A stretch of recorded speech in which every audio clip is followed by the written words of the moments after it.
to RPG Book Club, the podcast where we play a little bit of a video game and talk about how it makes us feel. I am Sam Allman. I'm David Bernard Houck. I'm Maddie Grace Webben. And I'm Trish. Hi, Trish. For this game, continuing our theme of having guest hosts this whole year, which now that we're most of the way through it has been a very bad and very stressful idea, but we're committed to the bit, so here we are. Trish is going to be joining us for this gargantuan task of playing Persona 2 Duology. Trish, tell us a little about yourself. Hi there. I'm a writer. I'm a gender fluid trans woman. So talking about Persona will be very interesting for me. This will also be interesting for me because I can't say this is the first Persona game I've played. I have tried Persona 3 Portable before, and I got a certain way in before I was just like, I don't want to grind in this dungeon anymore. And so I wasn't able to complete the story when it showed up.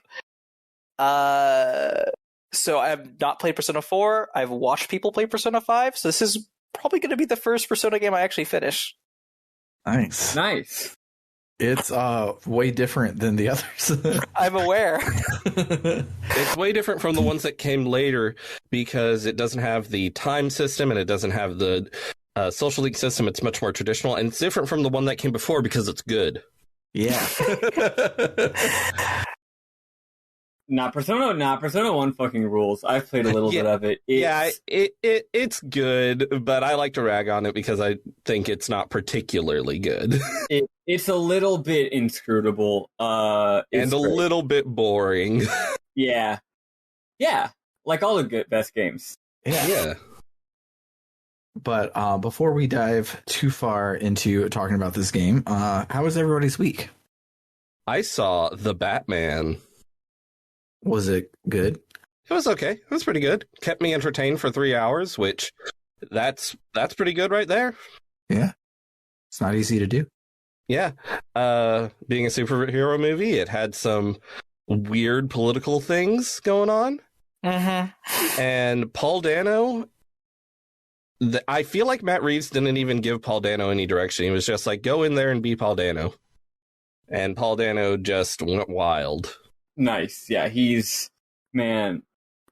seen him in multiple movies, but the only movie I've seen of him where he really made an impression was Swiss Army Man, in which case he's a goddamn genius. So I still need to see that. I know he is capable of being an absolute god tier actor, though I've only seen it happen once so far. I feel like his performance as the Riddler is like, it's so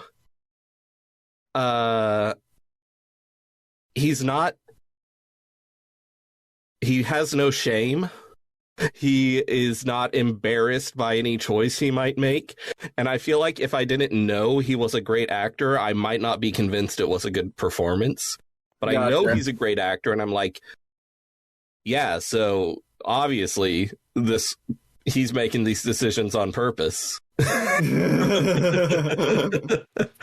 I'm a fairly big DC fangirl. I have not seen the movie yet. I've been very staying away from DC live action films for a while for obvious reasons. Mm. I'm interested in checking this one out. I'm in the weird position of being a very big Riddler fan. Riddler's one of my favorite supervillains, but like, that is very strange. Ow. But just the interpretation I've seen, from what I understand, going with making him kind of a Zodiac killer kind of thing, I'm like, I mean, fine, sure. I've just left being like, I just want a fun Riddler who isn't like Jim Carrey, just suave and trying to be cool, but a bit goofy. But nah, okay, now I'm thinking that I'm actually the one with the weird opinion here, which is not liking the Riddler except when it's Jim Carrey. So maybe it's me that is a fool. Who played Riddler in the Harley Quinn series? I like the Riddler though. Oh, I wish it's Jim Rash, who is the right. Dean in Community. Perfect casting. Right. Absolutely perfect casting. He's so good in that show. That show rules. Everyone's good in that show. I just saw the first season recently, and I need to watch season 2, because I know that's when it actually gets gay. But So, my hot Batman take is that Gotham was actually good, and their Riddler was phenomenal and was a highlight of the show for me. The Riddler, the Penguin, and then later the not technically Joker, but we're going to do the Joker anyways. Joker, they're fantastically good. The connective tissue between those parts, I admit, is a little weak and bonkers and just like insane, and you just have to be okay with an insane superhero show. But I think that their takes on the main villains are really good. I can't agree that it's good, but I respect it, and I agree. I really like that Penguin. I really like that Riddler. Yeah, not as hot on the Joker, but like, yeah, no, they did some interesting stuff with them. Yeah, I mean, I'm just happy the Penguin wasn't. I hate it when they're like, yes, he has 3 fingers, and he looks like an inhuman penguin man. Yeah. It's just, I think about that show a lot, which is not something that happens with television superhero shows very often. Like, I watched every episode of Supergirl and The Flash, and I have not thought about it since they went off. But I think about Gotham frequently, so means it's pretty good in my book. What about you, Maddie? How was your week? As usual, my mind wipes itself clean as soon as we start recording the podcast. No, I think I might have mentioned this to y'all personally, but I had one of the most absolutely ridiculous shifts at work I've ever freaking had. What was supposed to be a 10-hour shift or 11-hour shift became a 15-hour shift. And it completely I managed to get through it just fine, but it totally ruined my next day because I finished work at 8 a.m. in the morning. So the next day was just spent mostly sleeping or briefly waking up and having a phone call and then going back to sleep and not doing the things I planned on doing. So then my whole week's just been like shuffled, like everything's been having a day later than it was supposed to happen, which is really, really annoying.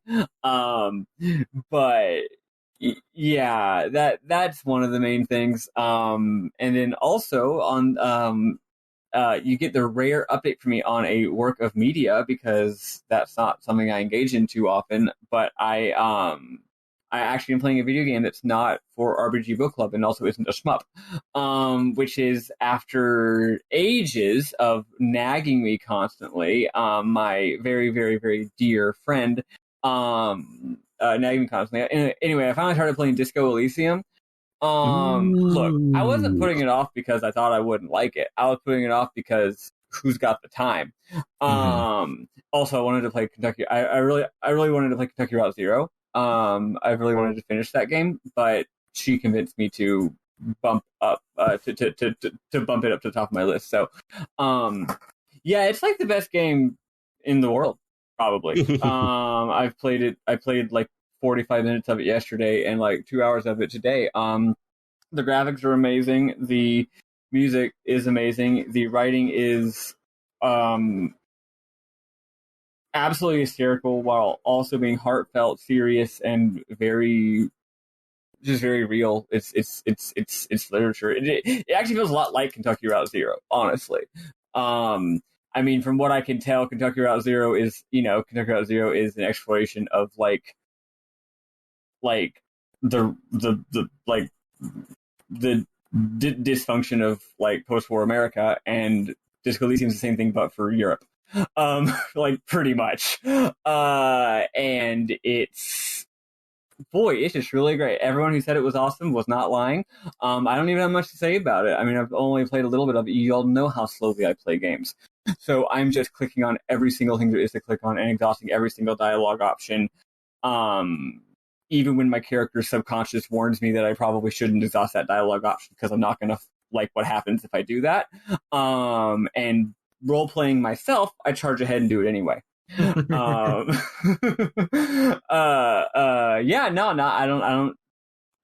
sure anyone listening to this has heard that this game rules, and it does. So I don't know, what are you waiting for? Go get it already. I should have said this back when it was on sale. It was on extremely amount of sale like a month ago, and now it's not. So Sorry.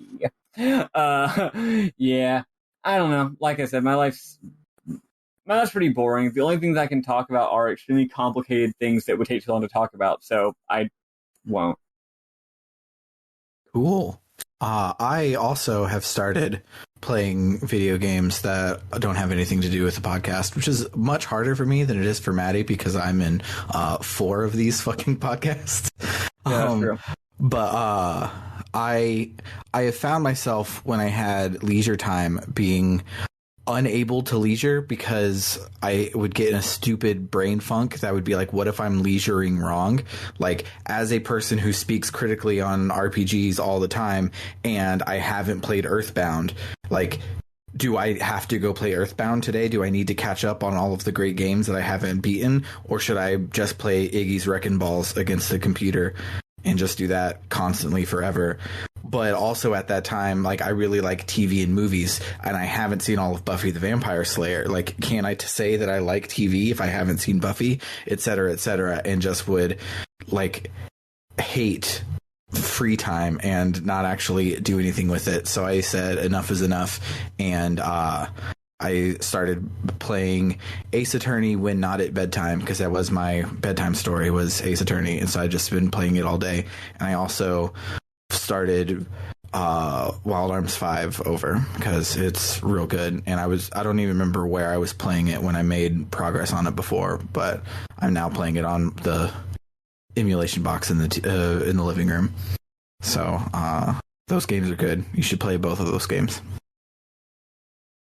That's all I've been doing this week. So Nice. Trish, how was every single week in your life before now? You have to catch us up. Yeah. Oh, that's difficult. There's a lot of. Feel free to be open-ended here, but if you want some leading questions, I can also provide some. But you go first. Yeah, you can go ahead. I was just going to say, there's a lot of ups and downs to that question. I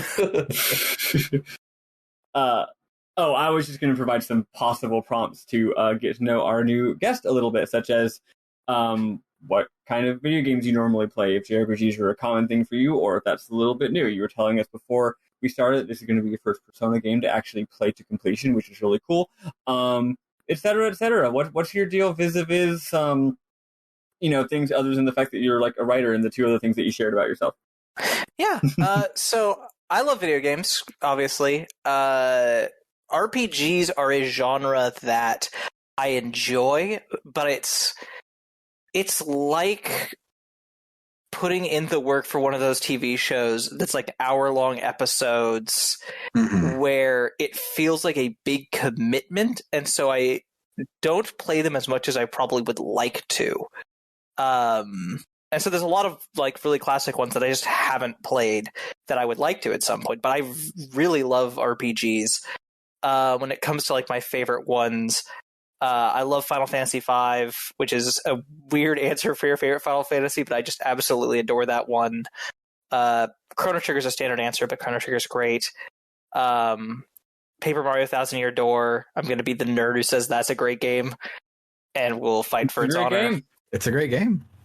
Honestly, my favorite type of video games, I really enjoy platformers. Like one of the things I've been playing recently is I found out there was a Banjo-Kazooie mod or ROM hack that recreates Ocarina of Time in the Jiggies of Time. I've been playing Jiggies of Time.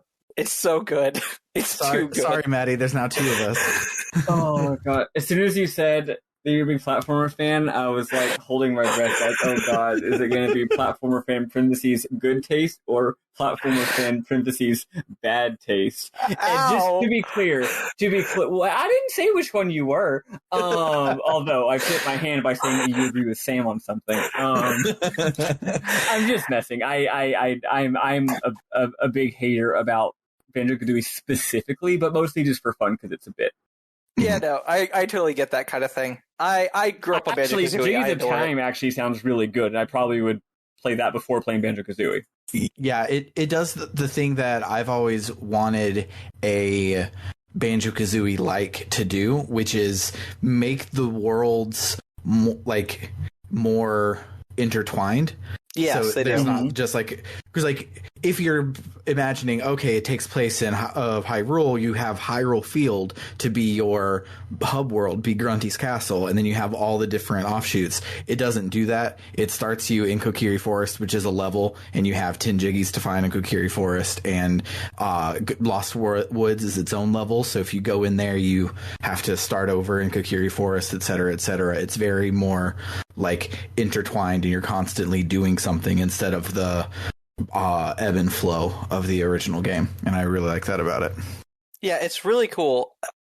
I would say, and this is always kind of a thing you have to watch out for fan-made ROM hack games. The difficulty is like a step and a half spicier than the original Banjo-Kazooie. Mhm. Mostly not a problem, especially because you can use save states. But like, there are definitely some platforming bits that are like, okay, listen, I don't know why you're doing this to me. I don't know what I did to offend you, but you shouldn't be making me do this. Yeah. Yeah. Super early in the game, there's a part where you have to like jump across these trees in the Lost Woods. I was playing on my Batacera gaming TV hooked up to a CRT. The old way I used to do it with a super laggy VGA to RCA converter, so it adds like half a second of lag. Doing that platforming with that much lag was so impossible. I stopped playing until I got my new setup because it was ridiculous. I will say what helps me for playing that game is I actually got a USB controller that is an N64 USB controller, so I can perfectly map it, and it's lovely. Yeah, I use the Retrobit Tribute 64 for my N64 games.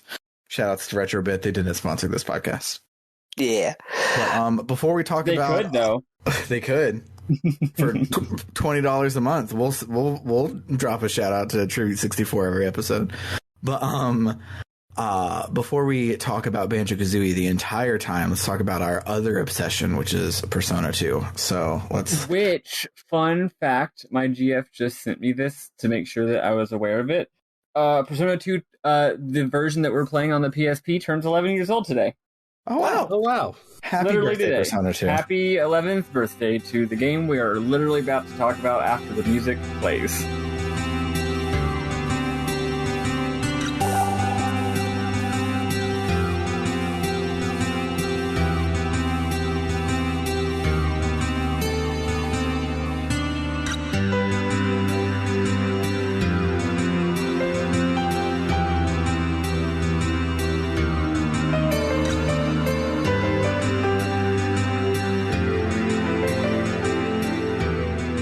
Bernard, you're on notes this time, correct?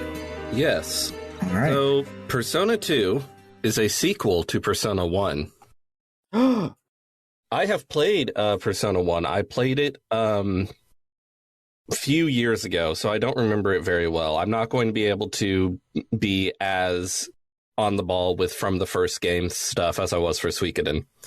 Okay. But Persona 1 is actually really interesting because it's basically two different games. Like, it has an opening chapter, and then from that opening chapter, you can go on two different routes, and they're completely different routes.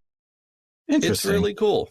And anyway, so Persona 3, 4, 5, they'll have like little references to previous games, but Persona 2 has a ton of characters from the first game. And I'm sure y'all noticed that with it being like, this person was transferred from St. Hermelin High. This person was also transferred from St. Hermelin High. Yeah. Y'all probably gathered that was the school from the old game. Yeah. The character literally talking about a incident that happened at that high school in which she got a persona. Yeah. Yeah. Which I will say is really, that's just one of the many ways in which this game is already differentiating it so much from earlier Persona games, or from ones we've already played, from the later ones. Because 3, 4, and 5, I mean, obviously I knew they were different in all these other ways, the time system, the relationship building and stuff, but they're also totally unrelated plot-wise, except like, you might have a little side episode where the characters in Persona 4 go to Persona 3 City for a school trip, right? Mm-hmm. But like the fact that Persona 2 is constantly referencing Persona 1 and they apparently are kind of part of the same story, really cool and interesting and weird. Absolutely agreed. Yeah, I really like it. So, I don't think I have anything else interesting to say about it, so we'll get started. Yeah. If you want more history on the Persona series, you can go back to the very first episode of this podcast where we talked a lot about the history of the Persona series when we played Persona 3. Yeah. Folks, we know about Persona. Dudes know about Persona.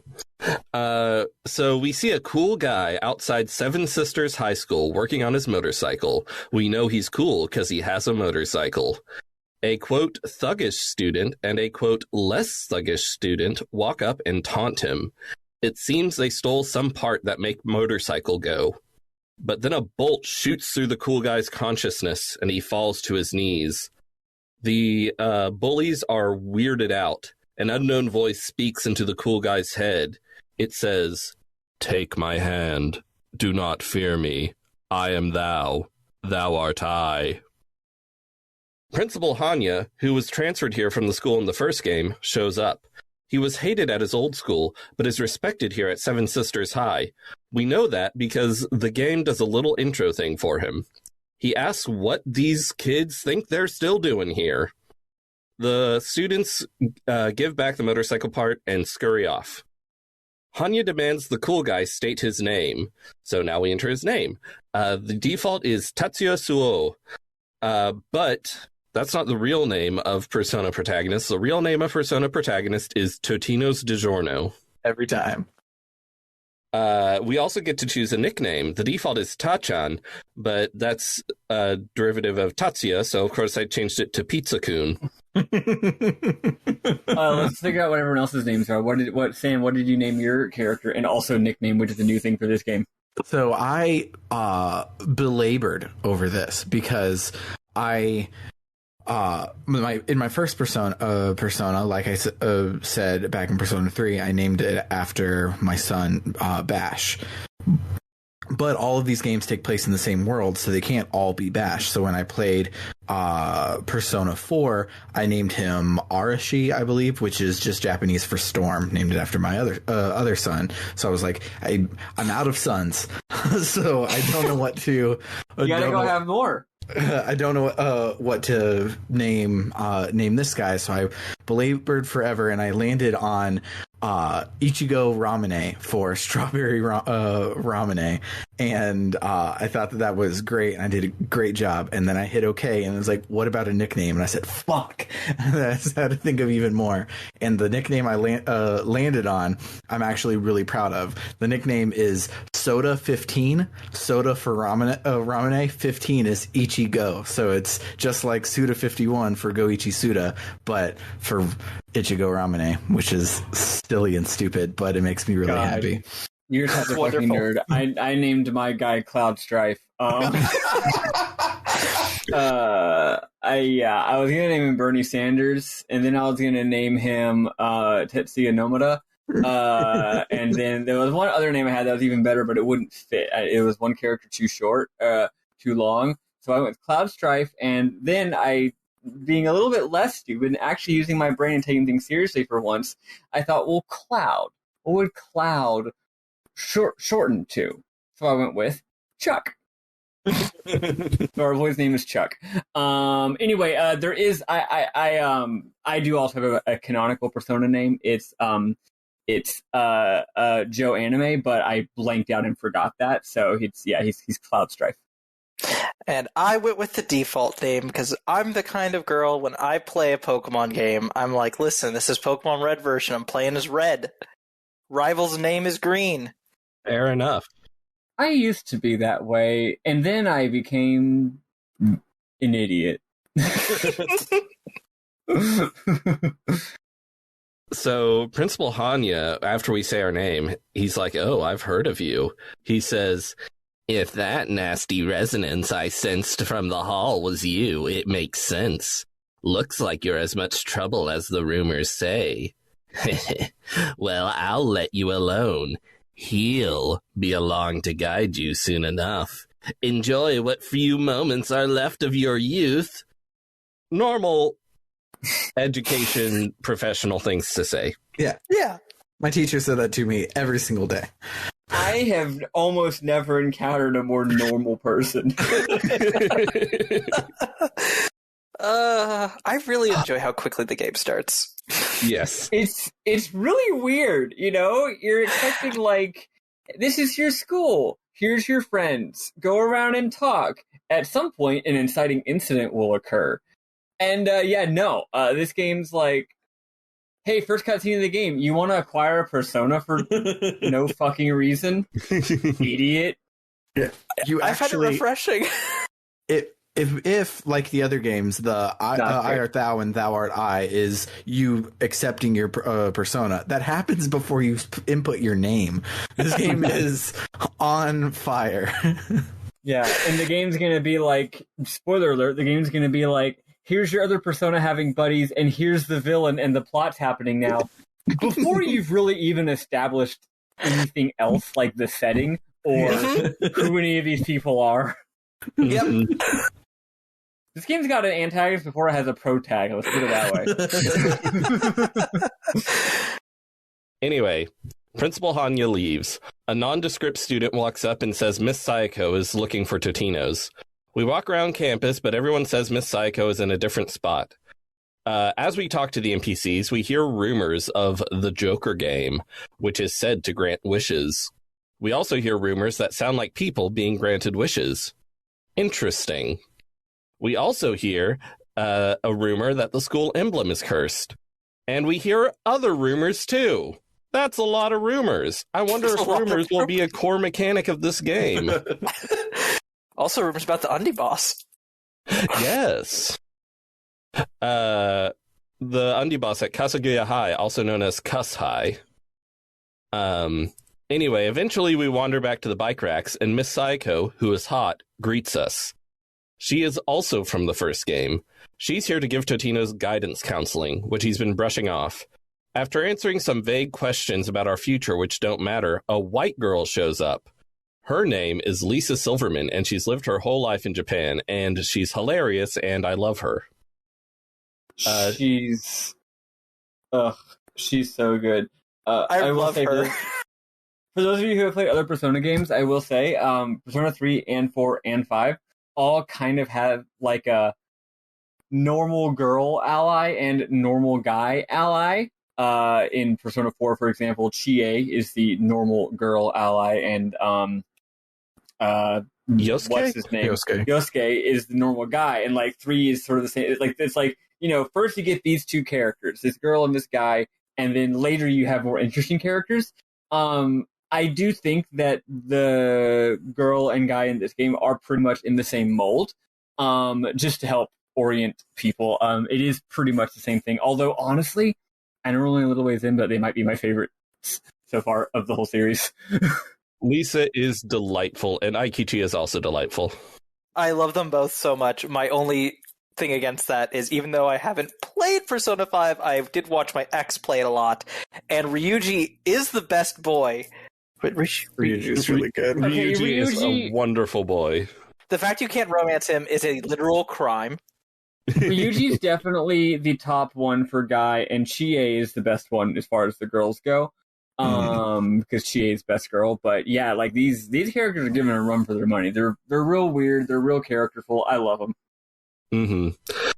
So Lisa rips the emblem off Totino's uniform because it's cursed. And I like to think it just takes a big chunk of the jacket off with it. But that's not why she's here. She was given a note for us from someone at Cuss High, Sevens' rival school. It's from Cuss High boss Michelle Aikichi. It says he's holding a girl from Sevens hostage and to come to Sumaru prison alone. Lisa has heard that Aikichi is really strong and that a Cuss High jerk cursed the Sevens emblem. It must be the same guy. Lisa insists on coming along to show Totino's the way to the prison. They hop on the motorcycle and head off. At the prison, we see Miyaba Koji Hanakoji.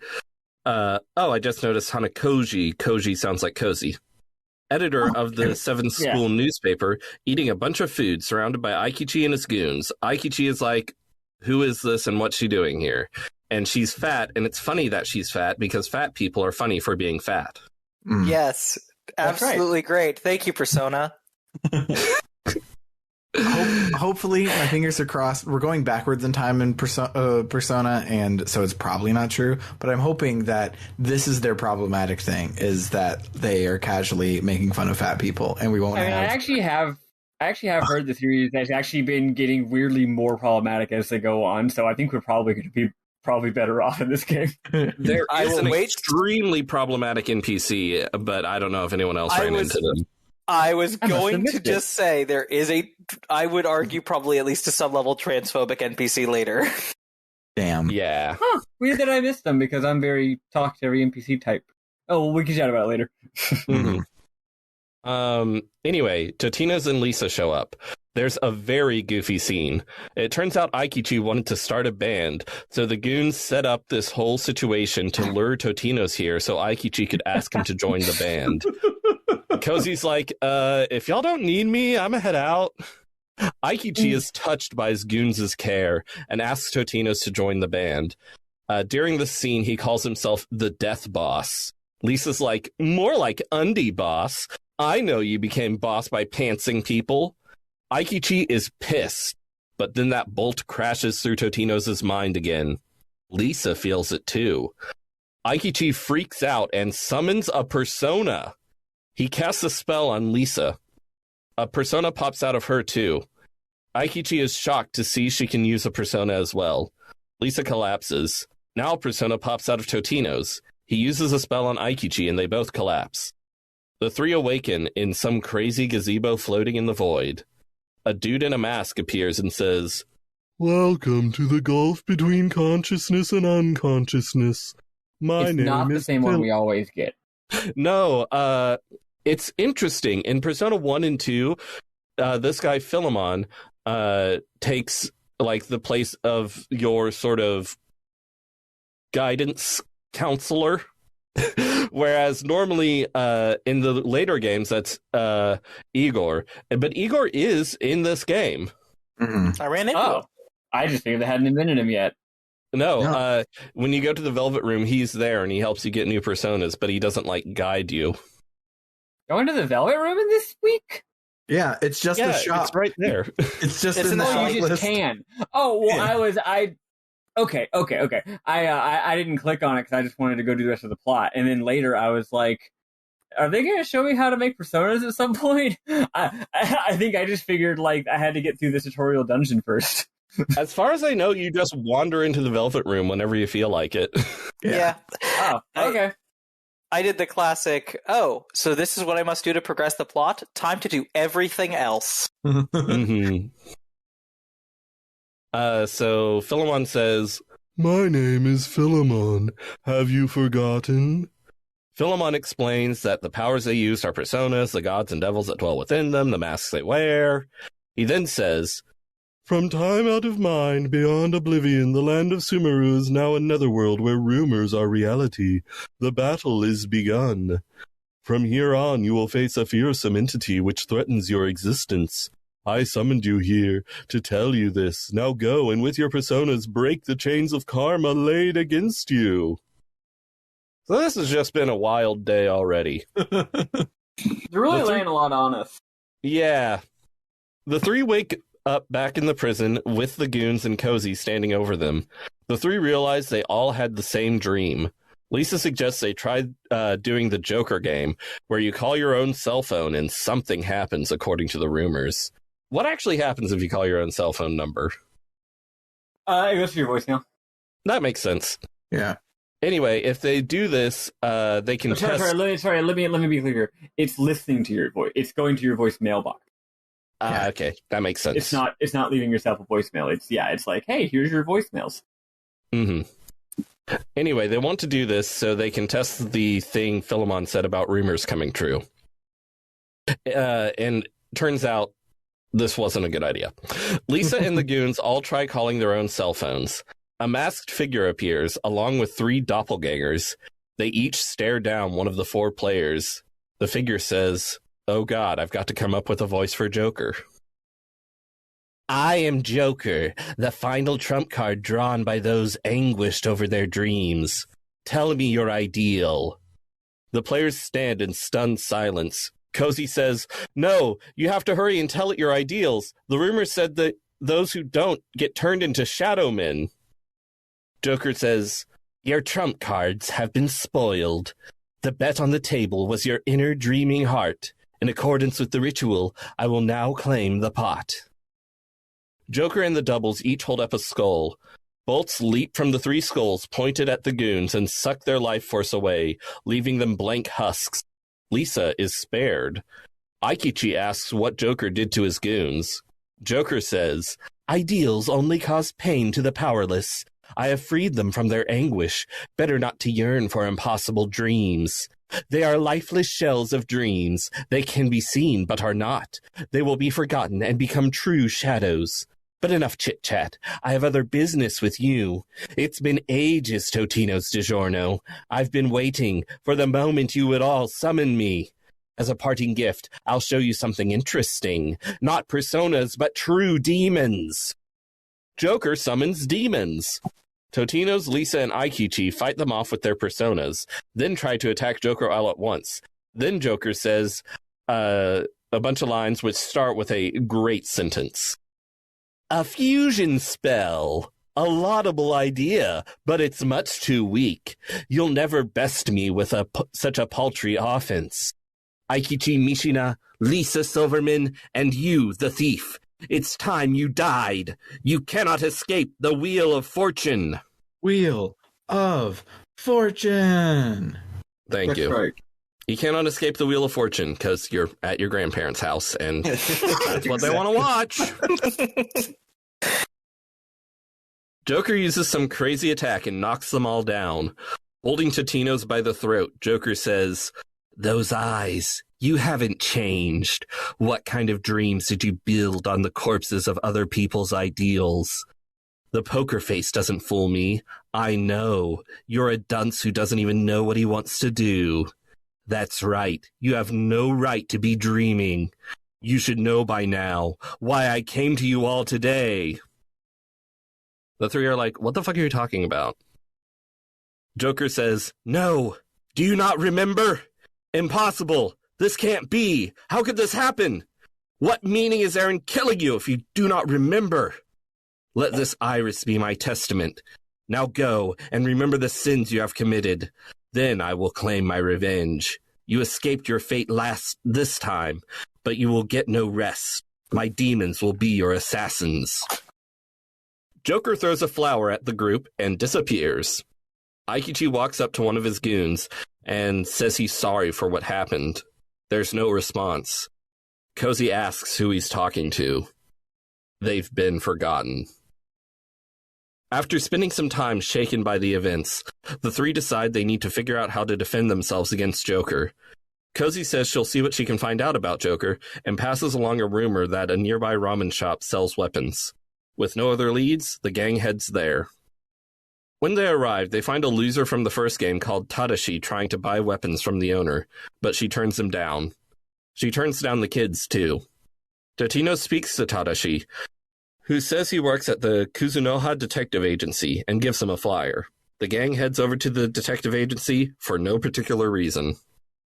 They're greeted by a total cutie. The game introduces her as Tamaki and says, "A part-time worker at the agency. She attends a woman's college and is an active devil summoner. She is dating Tadashi for some reason." Oh, that one. Yeah. I was checking to see if I took a screenshot, and yep, I definitely did. Yeah, She got she's real real cute. Tamaki is actually the female protagonist option from Shin Megami Tensei If, and a minor character in Persona 1.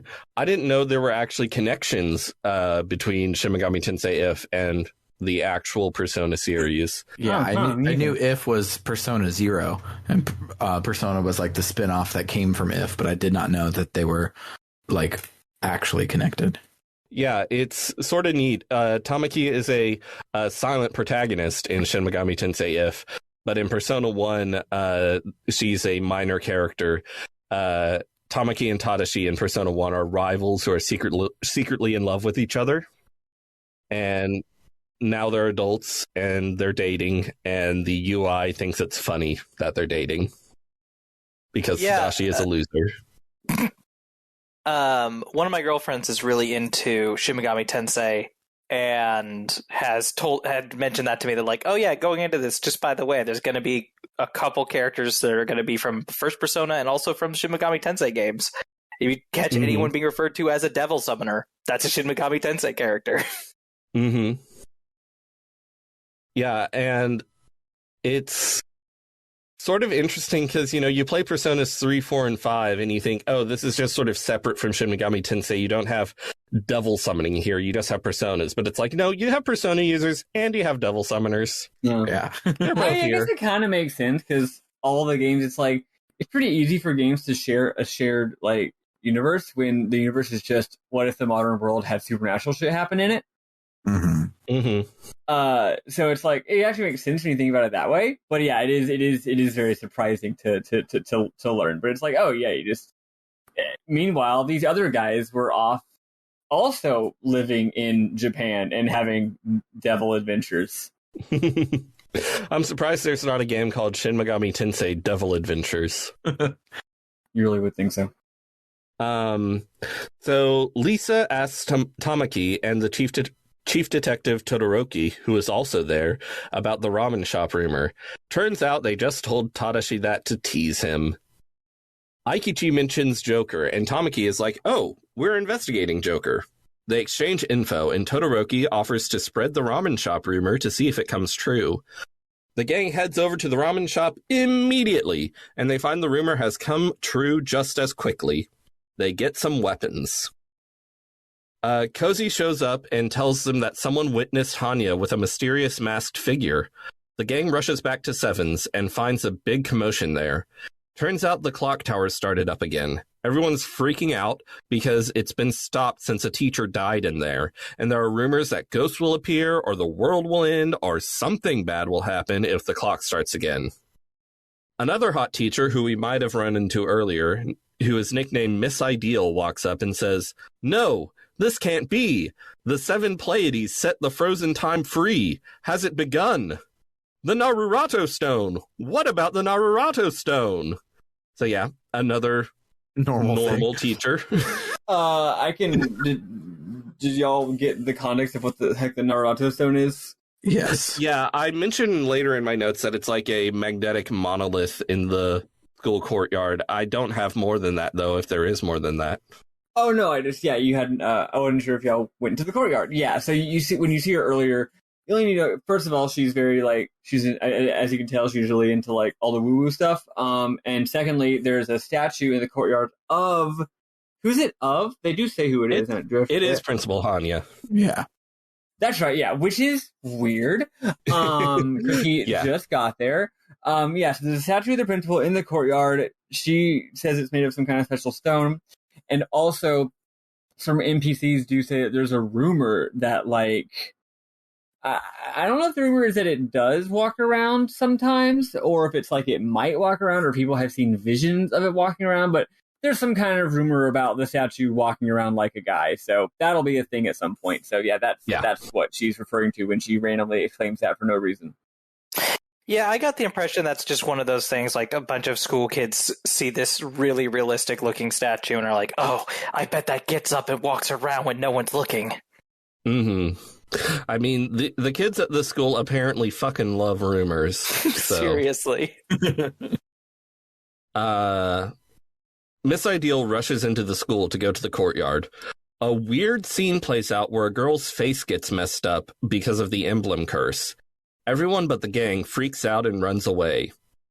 The gang goes inside the high school to investigate, and now it's crawling with jerks. That's right. In the courtyard, they find the school's statue of the principal up and walking around the Narurato Stone. This is a weird school. It really is. Wait, sorry, the statue is walking around? Yeah, did you not go to the courtyard after this scene?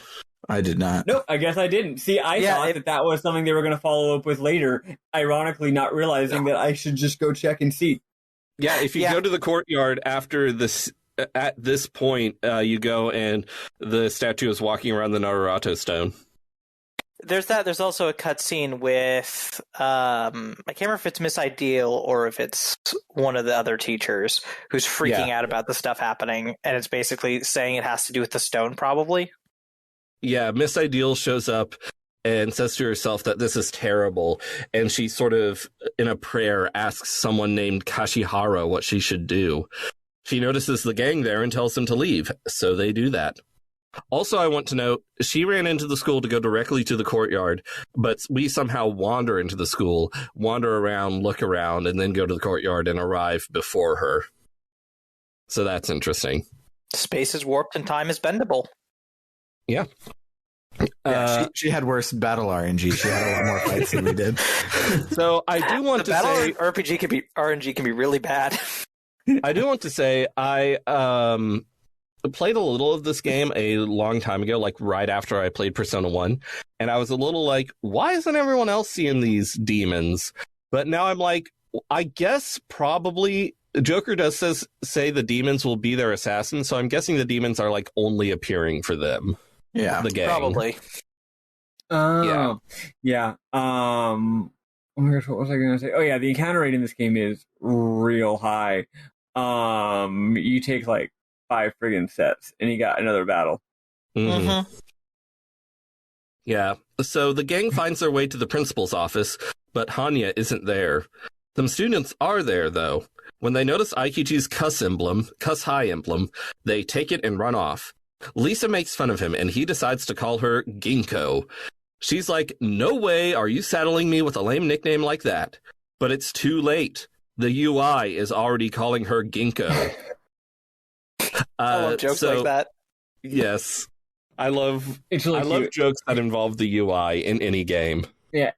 And one thing that's nice is if you are going through like the battle menu, it'll say like if you're going through like picking what character you want to use a move, it'll say Ginkgo, but then over on the right side where it has everyone's full name, it will still have her actual name. So it's like if it's using nicknames, like if it's calling my guy Chuck, it'll call her Ginkgo. But then if it's using names, it'll still use her name.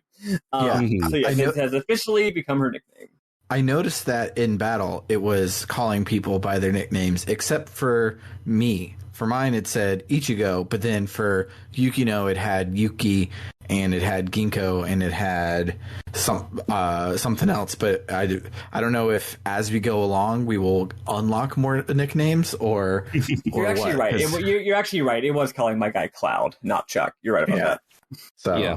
I am interested to see what else the UI will say in regards to names, because it's not as straightforward as other games have been.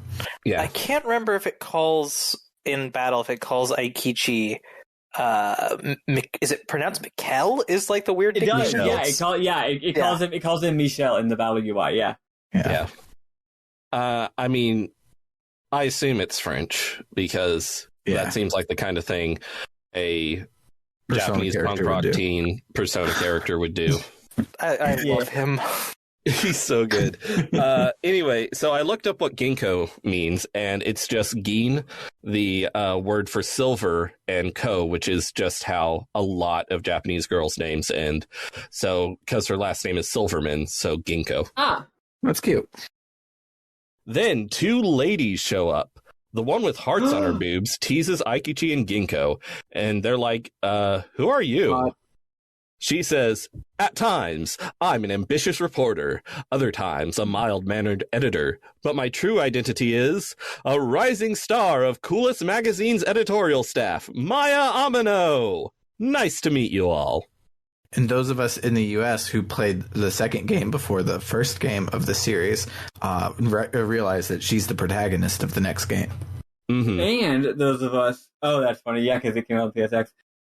That's cool to know. Also, those of us who talked to some NPCs at the beginning of the game knew that a lot of the NPCs going on to school were saying, Cool Magazine's going to have reporters coming tomorrow. We better make sure we clean up the school so that it looks cool, so that we don't embarrass our goddamn selves on national television. I spoke to a ton of NPCs, and I didn't get that. There is a lot of dialogue in this game. There really There's is. a whole lot. I heard that too. I specifically, before I went to the prison, I went to every floor and talked to every student. So I heard all of the rumors. Mm-hmm. So there's another lady here, and she is from the first game, and she is real cool. She's fucking awesome. I love her. She's really cool in the first game too, but she's even cooler now. She's like, me, I'm Yukino Maizumi. I'm a freelance photographer, an apprentice one anyway. They're here investigating the weird rumors circulating among high schoolers. The gang acts like they don't know anything, but Maya sees right through them because Aikichi is an idiot. But then demons show up. Yukino is an experienced Persona character, so she tells Maya and the others to get back. But then Maya summons a persona of her own. Maya and Yukino take out the demons. Before anyone can even feel surprised by the crazy events that just took place, the gang is overwhelmed by a wave of warm nostalgia. They're brought to tears. Maya feels it too. Yukino asks them to tell her what the fuck is going on. The gang explains everything, except they can't explain the wave of nostalgia because they're like, what the fuck was that? But they explain everything else. Maya was under the impression that the persona was some sort of guardian angel for her and is surprised to find others that can use it, including Yukino. Yukino says she had that power ever since she played the Persona game in high school. Didn't they ever play it? Aikichi and Ginkgo are shocked. Aikichi says he played a game like that in a dream once. Ginkgo, very unconvincingly, says she never played such a game. Maya and Yukino decide to join the gang in order to find out more about the rumors. Maya hopes she can also find out how she awakened to her persona. The gang decides to go around the school destroying the emblems in order to lift the curse. One thing I love about this game compared to Personas 3, 4, and 5 is in Personas 3, 4, and 5, it's this huge character development thing. Like in Persona 4, like your party members are the bad guy for a chapter until they are no longer the bad guy and have a dramatic persona awakening thing. And here, all 5 of our characters just kind of did it off screen and have personas. Yeah, I especially enjoyed that because it felt like a lot of other games from in the Persona series, a lot of kind of urban fantasy kind of things like this, getting your powers is always tied to the plot in some way. Like, you know, it's like a huge moment. It feels like that kind of the writing philosophy of like, we have to tie everything in the story together. So it's like a big closed system. And I much prefer a system like this where it's like, no, they already got powers. Don't worry. Listen, they got Persona powers. It's a thing. Don't worry about it. And I'm like, yeah I won't worry about it. And I'm assuming we're going to find out more about like why they have persona powers later, because it's clear stuff has gone on before that we don't know about and they don't know about. Yeah, but specifically with first game's protagonist. Oh gosh, what's her name? Yuki. Yukino? Yukino. Yeah, just like these 2 other characters just show up and they both already have personas. Yeah, I like it. I like how quickly this game gets going. Like, if we played for the same amount of time playing Persona 4, we would like not have personas yet at the end of the episode. But this game just gets going.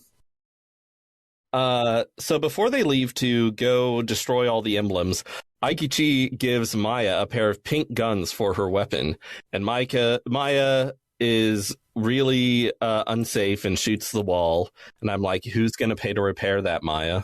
But anyway, when going through the school smashing the emblems, there's a really silly scene where we find out Aikichi used to date Cozy in grade school, but he didn't recognize her because she used to be slim. She recognized him, though, and even asked Lisa to keep her real name a secret from Aikichi.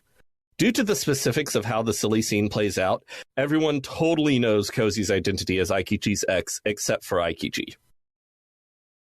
I assume there will be hijinks later. The gang finds their way to the teacher's lounge, where everyone is in crisis mode.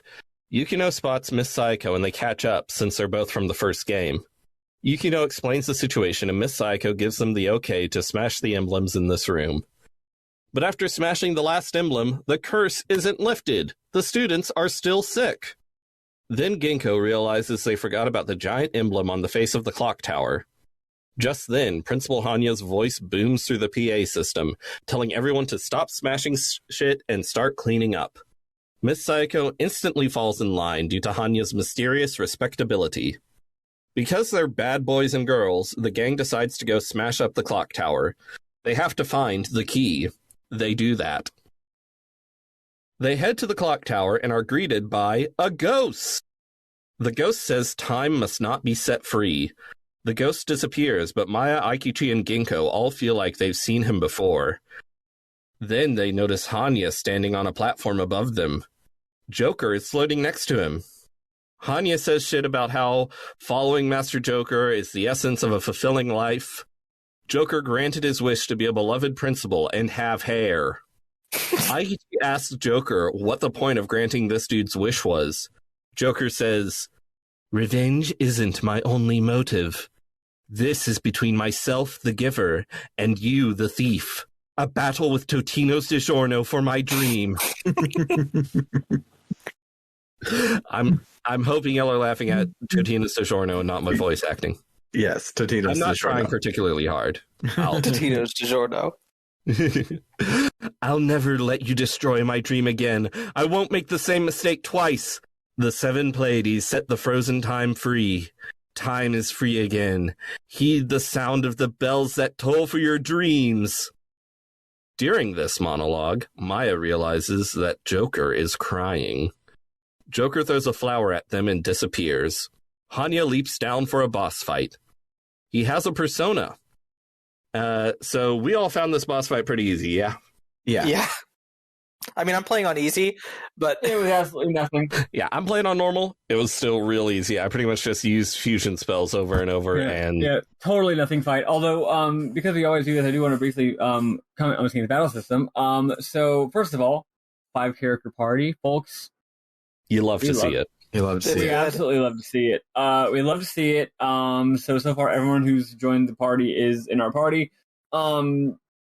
This game, it's really funny because there's such a consistent development from Persona 3 to 4 to 5. Like the battle system clearly like develops linearly through those games. I figured that this would be you'd be able to reverse engineer that development back to here. Which is all to say, I was very surprised to hear that you could issue direct commands to all your party members. I was expecting it to be Persona 3 style. And anyway, so you do that. It's got Dragon Quest style battle system where it's all divided up into rounds, right? And your turn order is based on your speed. Although you can adjust your turn order within your own guys. Your guys can just trade turn order any damn way they want. And there is a CTB FF10 style turn order thing over on the side showing when your enemies are going to go. Battle system is pretty normal. You can hit. You can use spells. Did the physical spells use HP? No, they just use magic. Okay, so that because in later Persona games that's the thing. So yeah, so it's way more of a normal JRPG is what I'm saying. Enemies have weaknesses, and it says when you hit a weakness, but that doesn't give you like a press turn or a follow up attack or anything like that. This is before Nocturne. You haven't had this series' famous press turn weakness, etc. system hasn't been invented yet, so it's just normal JRPG stuff. I was gonna say, Persona 3's battle system is a development on Shin Megami Tensei 3's battle system, not on Persona 2's. Mm-hmm. So that's why it's basically it just plays completely like a normal JRPG, with only 2 exceptions. The first exception is it's got a new thing called a fusion spell. And the way these work is really cool. The game gives you one off the bat and doesn't tell you how to discover more, but then you just figure it out. Basically, say I have one character cast a fire spell, and then the next character cast a wind spell, and then the next character cast a water spell. Turns out that happens to be the secret code for a fusion spell. What happens is instead of any of those things actually happening, none of those characters take their turns, and then at the end, they all cast a special powerful water spell that takes the place of their individual turns. To discover more, you just do it, and it happens automatically. It's pretty cool. I didn't figure it out till this boss battle, but yeah, so like you have if you have what's his name? If you have Michelle, no, wait, no, wrong way around. If you have some character cast Agi, which we all know is fire spell, and then immediately after they take their turn, you have Michelle do a fancy his fancy physical like strike. Then what happens is he does a fire strike. Now, that's when you start thinking, wait a second, I just accidentally unlocked a fire strike just by doing fire plus strike.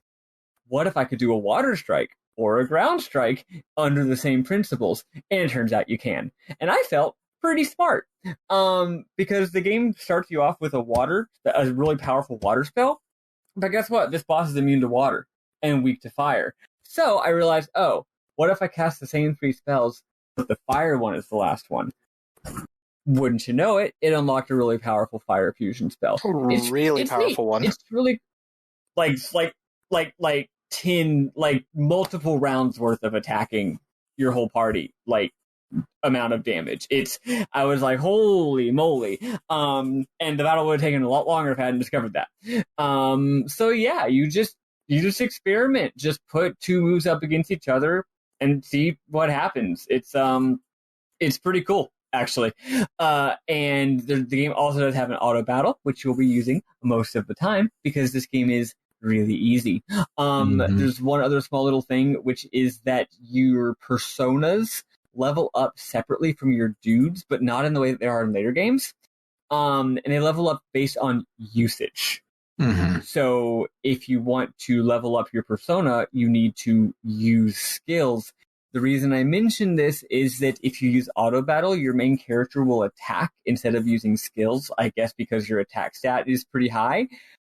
But you want to be using skills even if that does less damage because you need to level up your damn persona. Oh, you actually can change that. You can you can auto battle. Well, yeah, still. but I mean the defaults. Yeah, if you do one turn and then on your next turn you go to auto settings, you can tell it to use that last turn over and over again. So if you have like a good ass turn that covers all your bases, you can do that and that be your auto battle, which is pretty dope. Yeah, the auto battle has a lot of. You can also turn on whether or not or in what way you use fusion skills, blah blah blah blah. But yeah, the point I was just making is that you shouldn't use attacks just because your attack is the most damage you can do in a turn. And if from what I can tell, personas level up pretty fast, so it's not that hard to get them to max level.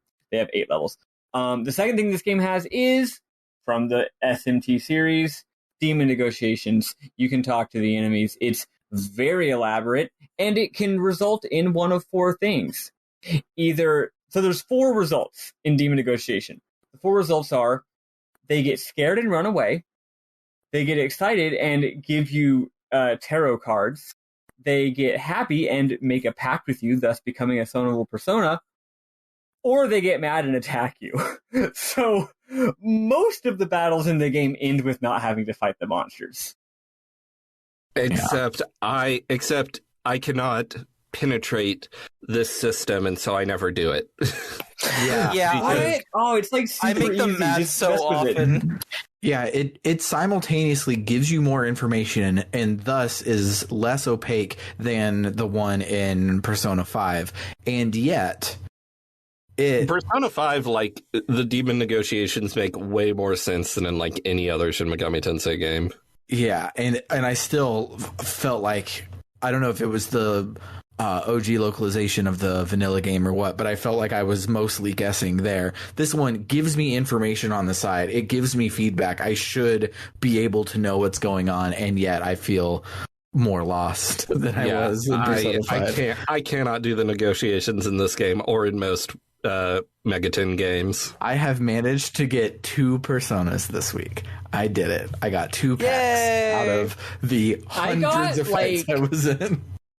I got like 4, but then one of them actually got mad at me and undid its pact, even though I'd already done a pact with it, which was fun.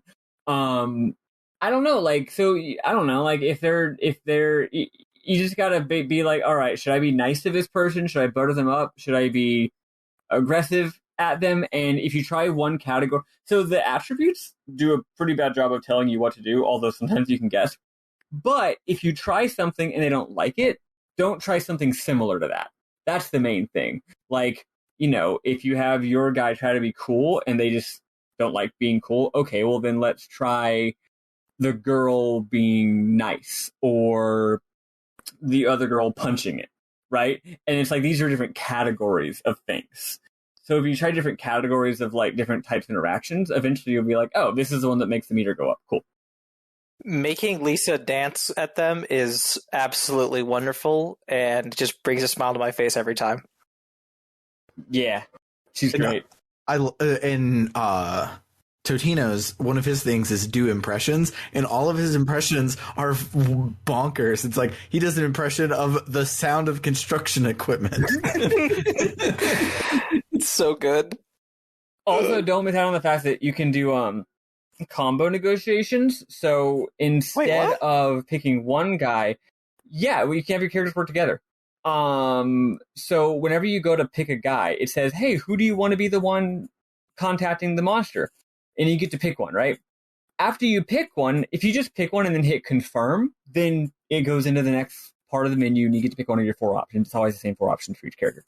But instead of picking confirm, the reason why it lets you keep moving your cursor is because you can pick more people. So you can pick 2 or even 3 people. And don't worry, it does not give you an entire menu of 4 options. If you pick 2 or 3 people, that particular combo of people has their own special thing that they do. Oh, that's so cool. Yeah, and it's based on their rapport. So if you do if you do Ginkgo and Michelle, they like bicker like siblings. And that may or may not be something that the monsters think is funny, right? Although sometimes they don't want to work together. I think this is just RNG. So you might pick like you might pick like Cloud and Michelle, and they might do a thing together, or they might just be like one of those two. I don't think you get to pick which one. One of them will just be like, I'll handle this myself, or I don't want to work with you, and then it's just as if you selected them individually. So you get a lot of options, and they're really fun. This game has a lot of game in it. It's got a lot of game in it, but again, it's all actually pretty lightweight. It's literally just try and see if it works, you know? Yeah, I really enjoyed the fusion spell system personally, just because I grew up on Mega Man Battle Network games, and now I'm like, I feel like they took a little bit of inspiration from this, because this reminds me a lot from they also have a mechanic for doing a specific sequence of certain things, gets you a secret special one that you don't get told about, you just have to trial and error it. Mm-hmm. So it just gave me that lovely little bit of nostalgia. Yeah. Speaking of the demon negotiations, I really want to play Shin Megami Tensei 5 because I've seen so many screenshots of the demon negotiations in that, and they look fucking hysterical. Yeah, they really are. Although I will say, y'all are saying, oh, demon negotiations are so hard, and I was saying, nah, it's not that hard. I will say, the most basic enemy in the whole game, like this game's equivalent of like a slime, is really hard to get. I cannot figure out. I actually did manage to get a pact of him, but I do not know. I do not know how once he's in an anger loop, I don't know how you're supposed to get out of it. Yeah, he's really touchy. He gets mad so easily. Yeah, I think actually earlier today when I was finishing up the version, I think I did get him, but ironically, it was like the last one that I got was the most basic possible enemy. Mm-hmm. So one thing that didn't get covered in the general synopsis earlier, and I only know this because I got a bit lost at one point.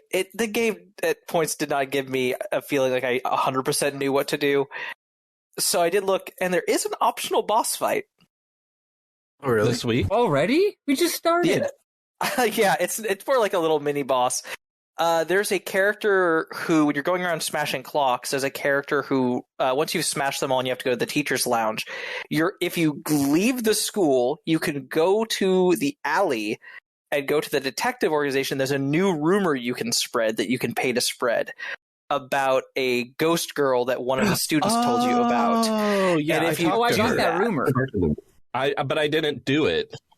If you spread it for the 3,000 yen, it adds her to the random encounter table. And she has a bunch of health, but she doesn't, at least in my version, didn't do a ton of damage or anything. But when you beat her, you get a special item, and if you go give it to the person who told you about her, you get 5 break teas, I think they're called, the revive items. And you get a decent amount of That's money and cool. experience. Nice. So it definitely makes me think about like, oh, okay, so in future dungeons, if I hear about something, I can just go and do that for like optional side content. Yeah, if you're in the middle of a dungeon, you don't think I should go leave the dungeon and come back for no reason. It's not something you normally think. You're like, I gotta get through the dungeon. Yeah, but now in future, if I hear about rumors in a dungeon, because I did hear about this one, but just didn't do it yet. But yeah, I'll go ahead and do it right away. Cool. Anyway, after the boss fight, the clock tower starts shaking and the clock face falls outward and shatters on the ground. Hanya tells them that so long as they defy Master Joker, they shall not know peace, and jumps out of the empty clock face. Aikichi's like, it's just the 4th floor, he's probably fine. I don't know how far you have to fall to... I feel like you would get pretty injured. I don't know. Not if you're like demon-y. I guess he does have a pact with a demon person. We don't know what Joker is. Anyway, Maya picks up the flower that Joker threw at them and says, Joker, he's so alone. He's struggling with a sin in the depths of his heart. He reminds me somehow of Totino's-kun. I feel like I know him from somewhere. I shudder when I behold his face. The moon reveals to me my own likeness. You doppelganger, you pale companion. Why do you mimic my lovesickness that tormented me at this place for so many nights in the past? That's from a poem called Der Doppelganger. Have you heard of it, Totino's-kun? And do y'all have any poems that y'all could just pull out of your hat if they were relevant? One. I mean, I could pull out the opening paragraph of Moby Dick, or Lolita, or The Great Gatsby, and maybe the poem, a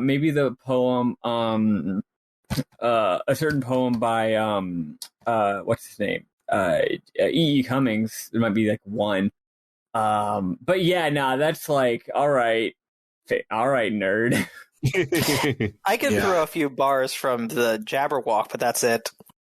I am of a much different kind than you guys. I can say Mark Lowry's Old Man Joke poem from his seminal Christian stand-up comedy album that I don't even know what it's called because I listened to it when I was a kid, but I thought that it was funny and it has stayed in my brain ever since then.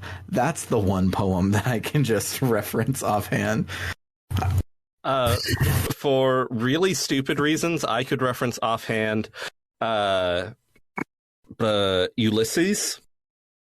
The James Joyce one? Is it, I don't even. It's the old ass, Tennyson. the old Tennyson. ass Incomprehensible. The old ass literature or the modern one? The old ass one. Oh, okay. Yes, it little profits that an idle king by this still hearth among these barren crags, matched with an aged wife I meet and dole, and equal us into a savage race that hoard and sleep and feed and know not me. That one. Yes. Neither of the two we were just thinking about, actually. I should have looked up who it was by before I started talking about it. But I want to tell this story because it's funny. In my high school honors Western civilization class, I went to a weird school. Not as weird as the school in this game, Rip. but I went to a weird school. The teacher of that class decided everyone in the class should memorize Ulysses by Tennyson. And we were like, why? And he was like, it just would be a good thing. And we were like, have previous classes done that? And he was like, no. So we all memorized it, and it all drove us fucking insane. At one point, this was like the same year or the year after Mass Effect 1 came out, and I was playing Mass Effect, and at one point, fucking Gunnery Chief Ashley references this poem, and I like screamed because I was freaked out. But anyway, we all had to recite it in front of the class and everything. And he never did it to any other class. He never made any other class do it. We were the only ones. Probably because y'all hated it. I do I did at one point last year, maybe I still do have memorized Eugene Debs' speech that he gave upon being sentenced to jail for sedition. Mm-hmm. I know Yakko's World. Okay, that's by far the most impressive of any of these. Do pop punk lyrics count? Because then I got a lot. No. Okay. No, we're talking about how it's weird to know random poems. It's not weird to know song lyrics. That's normal. But Yakko's World is not normal song lyrics. But anyway, let's continue. Yukino's like, are you saying Joker is Totino's doppelganger? Maya's like, no, don't worry about it. It's nothing. Don't worry about it. Yep. Since Hanya got away, they decide to track down Cozy and see if she's found out anything about Joker. And that is where we stop for the week. Awesome. Let's listen to some more Persona 2 Innocent Sin music and then talk about our memorable moments for the week.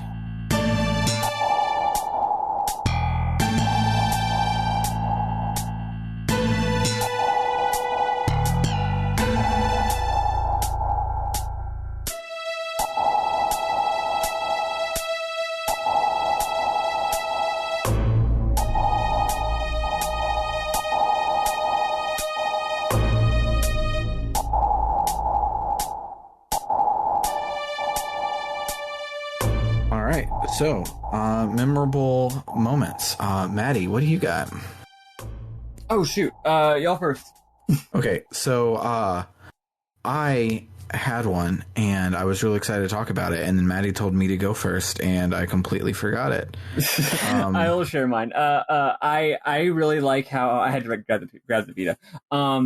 There's a lot of characterization of your character, and I think it's really neat how different you are from the characters from later Persona games. Because in Personas 3 and 4 and 5, you're new to the school. You're like the new kid in town, which makes sense. It's a very common thing for the player surrogate character to be a newcomer, right? That way they can explain shit to you. But you're not in this game, which is cool. You're an established figure. And they do a lot of characterization of you, the silent protagonist, by other people's reactions. So first of all, as Bernard said, you start off by doing a motorcycle, which means that you're cool, and also you stand. Yeah, you stand the way that your guy stands, the way that like a Japanese cool kid stands, which is kind of like slouched with the hands in your pockets like that. Like we all know that particular way of standing, to show that you're cool. But also, like everyone, like every lady in the school has a crush on you, basically, or if not has a crush on you, at least acknowledges the fact that you're a hot commodity, which is fun. Like literally one of the first NPC you can talk to in the entire game is in the courtyard or in the little area where all the bicycles are. Hiding sort of behind a shed is a girl, and she says, "Cloud Senpai, this is so sudden. I'm inexperienced. My heart's not ready. But maybe for you, I could ... exclamation point." And that's it. If you talk to her again, it just has the same dialogue again. That's the only screenshot I took. Was that exact moment. Oh, well, sorry for scooping yours. Also, like I said, there's a lot of lines about how you're cool and athletic and popular. There's also a line, I'm not going to say the line because who cares, but it references cybernetic implants. And I'm like, all right, so what's going on with the world building here? I'll leave some other ones for other people in case I'm stepping on y'all, but I will say at least one more, which is that, boy, this game's got some graphics. The game's got the whole 2D graphics, 3D environments thing. The characters are very tall, which ironically in Suikoden we were just talking about how that's kind of weird when characters are really tall, but in this game it rules. I don't know what the difference is. And the 3D environments are phenomenal. They're so good. There's really delicate, detailed texture work, lots of little, characterizations of every area, and then it all culminates in the final area, which is the clock tower, which is just gorgeous. It's the platform you're on is very like concrete, and it descends down into darkness, just like you would always see in like Xenogears or something. And then there's these two giant freaking cogs, and they're, hearing the cog noises, the big rotating cogs. And then, of course, through the clock face, basically like stained glass, is streaming in like sunlight. And I'm pretty sure the streaming in sunlight is literally 3D modeled transparent polygons, basically. Oh yeah. They're translucent, and you can't exactly tell. I mean, I know that's how it is because I've played video games before, but it's actually cool because you never actually get to control your character in this portion of in this area. It's all a cutscene, so you never get to rotate the camera. So you only see it from the scene is made to be looked at from a certain angle. Just great graphics, and I'm sure the game will continue to have them. That's it for me. Mine, I remembered, is slightly related to graphics. So I am emulating this on PPSSPP on my Batacera box. And I noticed that all of the textures were like the pixels on the textures were the same size as the humans.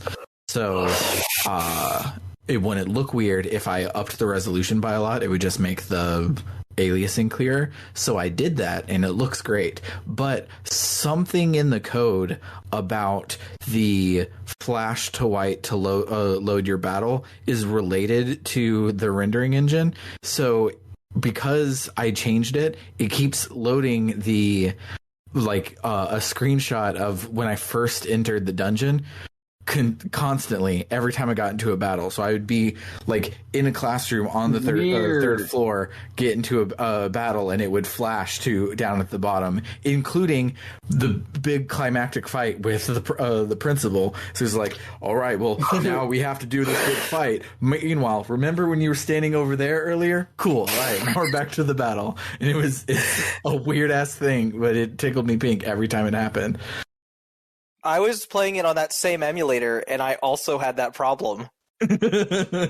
Yeah, I am playing it on that same emulator and also had that problem. For me, I think it was taking the image from the last time I quit the game because it lined up there that way. And for me, it was like the screen where Tamaki first shows up. So every time I would get into a battle, suddenly in a flash of white, Tamaki's face would appear, and it scared me. What a weird little bug. Yeah, that's a really weird programming quirk or emulation quirk. But one I had was when you enter the courtyard and the statues walking around the Narurato Stone. You walk up to it, and Aikichi and Ginkgo look at it, and one of them says, "It's moving." And the other one says, "Yep, it's moving." I noted that dialogue. It's so good. It is. I love it. Okay, we had this rule in place last time, and we need to remember to do it. We should let the guests share memorable moments first in the future. That way, we don't accidentally steal all of them. Okay, you go ahead. Luckily, you haven't stolen mine. I do want to piggyback and just say I do also really like the graphics. I feel weird mentioning again, but as someone who grew up with Mega Man Battle Network, isometric perspective with pixel art just looks good to me. I just enjoy it a lot. So, as someone who's never been on the podcast before, I can understand memorable moments don't have to be necessarily good things, right? No, it can be literally anything. It can be complaints. It can be stuff you thought was weird. Okay, I very much enjoyed this first bit of the game. I'm very excited to play through it. I feel like it is my duty to bring up. So, like I said, I was y'all mentioned this. doing everything I could before I had to progress the story. So I'm checking out all the shops in the alley, and there's an armor shop. And there's a character there that when you talk to them, their NPC title is Weird Woman. Uh-oh. And Weird Woman says, "Ha ha ha, I've been mocked all my life for being butch, but that ends today. I've finally become a man." And I don't have a screenshot of the second line of dialogue, but then there's a weird thing about, like, something about pulling out his prize, and it is a really weird random trans man and a calling weird woman, and what?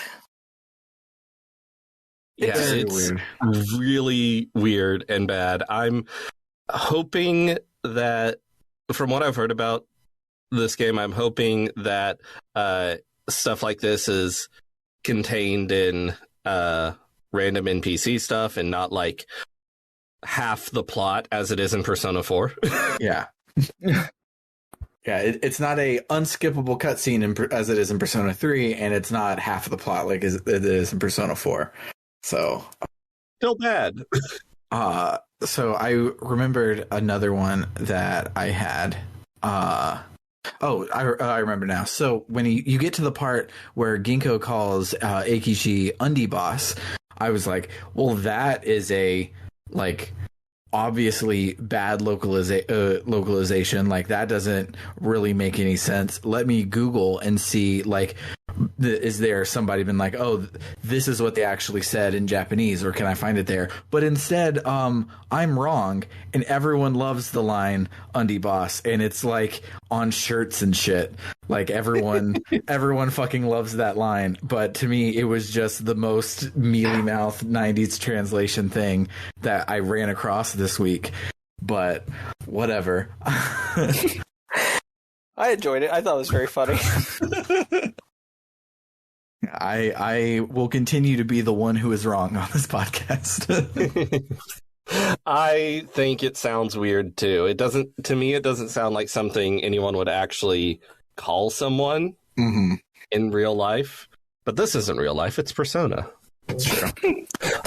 Oh gosh, can I bring up also the whole thing, just when you're exploring the school for the first time and you run into all these people with bandages on their face, and all you'll get is like a weird reference to like either some people talk about an illness, some people talk about a curse, and then later there's the scene where a random girl, something just happens to her face and the camera is angled in a way where you can't see, but everyone reacts to it. And it is just like, what's happening? What is going on to these people's faces? Mm-hmm. Like, I'm glad it didn't tell me, because I probably don't want to know, but... One thing that I want to talk about is Ginkgo's whole life situation, because it's a weird life situation, and it becomes relevant later, but you can find out about it today. While you're walking around the town, you can go to this fancy house, and Ginkgo freaks out when you head there. She's like, we have no reason to be here. And then some white dude in traditional Japanese garb walks up and is like, oh, Lisa, you're back. As a proper Japanese lady, you're supposed to announce to your father when you get home. And she's really annoyed. It turns out her father is like the biggest weirdo weeb in the world and moved to Japan and is so obsessed with Japanese culture. He wants his daughter to grow up to be a proper Japanese lady, to the extent that he did not teach her English at home. So all of her classmates and stuff assume she's good at English because she's white and her father is American, I think. But she's actually sucks at English, and gets terrible grades in it. And there are going to be hijinks about this later, if I recall correctly. And also she is super into martial arts films, so she's learning Cantonese. And there's when you go into an area, often your party members will just be standing around and you can go talk to them like NPCs. I love it. I love it so much. It's wonderful. Yeah. And sometimes when you talk to Lisa, she'll give you a Cantonese lesson and just teach you a word in Cantonese, and it's really cute. And yeah, I love her. She's also not the only party member you can learn a little bit of the family history of. If you go to the sushi restaurant in town, you immediately... Aikichi is basically just like, what? No, why are we here? And his dad comes up and is like, son, why are you dressed like that? Because apparently he makes sure to like look more normal at home and not like a punk. And he basically tells his dad it's like for a costume party or something. That's amazing. Not as amazing as the implication that he is genuinely afraid of his father, which I was like, oof. But it was fun.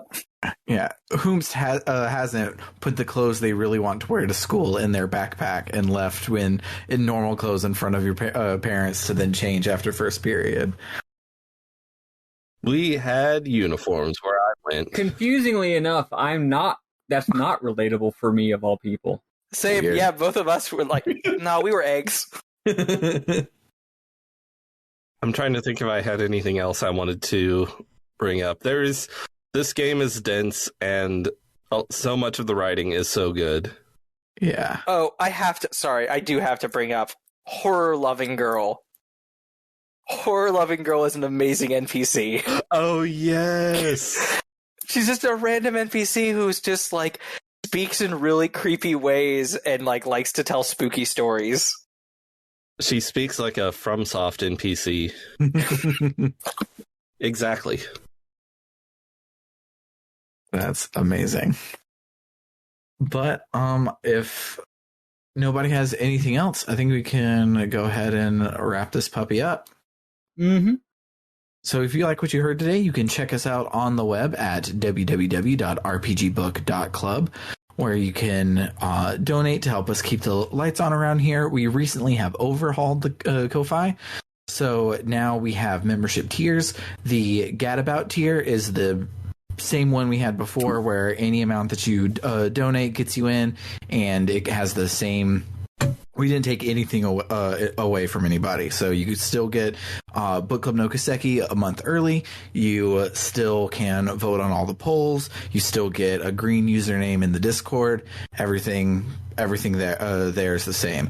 But if you up your donation to $5 a month, you are a part of the Warrior tier, which is the same thing, except we get to read your name at the end. So shout outs to Cerebral Win, Anthony Lerma, Vimk, Jfro Prime, Eli Bergmas, Doho, and our good friend Tuxedo Ken as our warriors. And then beyond Warrior, we have the Luminary tier for $20 a month, where we will not only read your name, we will also have a one-sentence shout-out. So we can drop in your coupon code for your advertisement if you want us to. We can just pimp your Twitch or your YouTube or your Twitter or whatever. Or in the case of our Luminary, our good friend Carr, he's a dentist, so his one sentence pitch is brush your teeth twice a day, especially before you go to bed. So do that. But yeah, if you want to go and be like these fine folk, you can do so at www.rpgbook.club and help us keep the lights on, pay for games, be able to purchase games instead of three of us playing it on PPSSPP. So yeah, so that'll do it for RPG Book Club. I have been Sam Allman. I'm David Bernard Halk. I'm Mary Grace Webbin. And I'm Patricia Hankins. Toodaloo, folks.